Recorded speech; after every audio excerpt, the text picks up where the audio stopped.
పల్నాడు జిల్లా రొంపిచెర్ల మండల కేంద్రమైన రొంపిచెర్లలో ప్రస్తుతం చిలకలూరిపేట పోలీస్ స్టేషన్లో హెడ్ కానిస్టేబుల్గా విధులు నిర్వహిస్తున్న ఉయ్యాల రమేష్ బాబు అనే అతను తన స్థలంను ఆక్రమించుకొని ఇల్లు కట్టుకున్నాడని గత 3 సంవత్సరాల నుండి అధికారుల చుట్టూ తిరిగినా తనకు న్యాయం జరగలేదని వాపోతూ ఆత్మహత్య చేసుకునేందుకు పురుగుల మందు డబ్బా జేబులో నుండి బయటకు తీయగా ఆ సమయంలో అక్కడే ఉన్న స్పెషల్ బ్రాంచ్ పోలీస్ అధికారి భాష బాధితునికి నచ్చజెప్పి పురుగుల మందు డబ్బాను లాక్కున్నారు.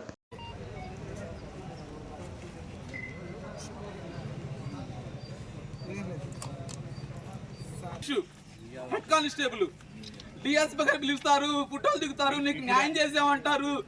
ఇప్పుడు ఆడున్నాడు తమ్ముడు చిలకలూరుపేటలో 1 టౌన్ ఎస్ఐగా హెడ్ కానిస్టేబుల్ పనిచేస్తున్నాడు. ఉయ్యాల రమేష్ ఎక్కడ ఈ స్థలం? ఎక్కడ? రొంపిచెర్ల. ఒక ప్రభుత్వ అధికారి వాగు పోరంబాగు భూమిలో 10 సెంట్లు ఆక్రమించి హెడ్ కానిస్టేబుల్ 10 సంవత్సరం మీ అకౌంట్ వాగు పోరంబాగు భూమి మొత్తం ఆక్రమించాడు. 10 సెంట్లు ఆక్రమించి బిల్లు కట్టాడు. 10 సెంట్లు ఆక్రమించాడు. వాళ్ళ బావ 5 సెంట్లు ఆక్రమించాడు. వాళ్ళ అన్న 8 సెంట్లు ఆక్రమించాడు. ఎక్కడెక్కడ ఆక్రమించుకొని పెద్ద పెద్ద ఇల్లు కూడా కట్టేశారు. గుడిసెలు వేసి మొత్తం దరిదాపులు కట్టేశారు. అసలు నా స్థలం ఏడుంది? నా దీపం తీశారు. 3 సంవత్సరాల నుంచి నేను తిరగని ఆఫీసు లేదు. నేను మొక్కని కాలు లోపు అందరూ చుట్టూ తిరిగాను. ఎవ్వరూ నాకు న్యాయం చేయట్లేదు. నాకు ఎమ్మెల్యే గోపిరెడ్డి గారు మీడియా సమావేశం పెట్టి నాకు ఇచ్చాడు. నా స్థలం ఎక్కడుంది? అసలు భూమి మీద ఉందా నా స్థలం? నన్ను భయంకరంగా కొట్టాడు. నేను కంప్లైంట్ అవ్వడానికి స్టేషన్కి వెళ్తే ఎవరు పట్టించుకోలేదు. రమేష్ నన్ను కొట్టింది. అతను బామర్ది బావలు మొత్తం కలిపి కొట్టారు. నన్ను స్పందనగా పెడతానని చెప్పి నాకు వచ్చి వార్నింగ్ ఇచ్చాను. నా మీద గంజా కేసు పెట్టి లోపలేస్తాడంట. ఈ రోజు పని చేసుకుంటే రేపు నాకు ఎమ్మెల్యే గోపిరెడ్డి ఇచ్చిన స్థలం, నా దేవుడు ఎమ్మెల్యే గోపిరెడ్డి, నా దేవుడు ఇచ్చిన స్థలం ఏమైంది? ఒక ప్రభుత్వ అధికారికి ఏం పని నా స్థలంతో? ఒక నిరుపేదవాడిని నాకు ఇబ్బంది పెట్టాలి వాళ్ళు.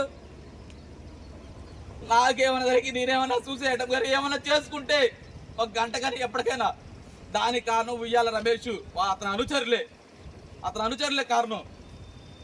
నాకెవ్వరూ న్యాయం చేయట్లేదు. ఎంతో మంది కాళ్ళు మొక్కాను. తిరిగిన దానికి ఎన్నో డబ్బులు ఖర్చు అయింది. న్యాయం జరుగుతుందిలే కానీ కలెక్టర్ గారికి ఇచ్చావా? కలెక్టర్ గారు లేరు, ఇప్పుడు వచ్చారు లేరు. గత 3 సంవత్సరాలు ఇక్కడ 5 సార్లు వచ్చాను. ఎస్పీ దగ్గరికి 2 సార్లు పోయాను. డిఎస్పీ దగ్గర 2 సార్లు పోయాను. ఎంఆర్ ఆఫీస్ అయితే ఎన్నో సంవత్సరాలు తిరిగాను. ఎస్పీ గారు ఏమవుతారు? ఎస్పీ పై అధికారికి మనం కంప్లైంట్ చేసినా అతను కింద అధికారికి రిఫర్ చేస్తారు. రిఫర్స్ చేసి క్లోజ్ చేసి పడేస్తున్నారు. అసలు నా స్థలం ఎక్కడుంది? నా ఇల్లు పడేసారు అంటే సరే, ఇల్లు పడేసి అంతే ఉండాలిగా. మరి వాడట కట్టాను నా ఇంటికి కట్టి నివసం ఉంటున్నాడు. వాళ్ళ భార్య బెదిరిస్తుంది సునీత. నా ఇల్లు పడేసారు. అప్పులు పాలైపోయి ఉన్నారు. నిస్సాయ స్థితిలో ఉన్నారు.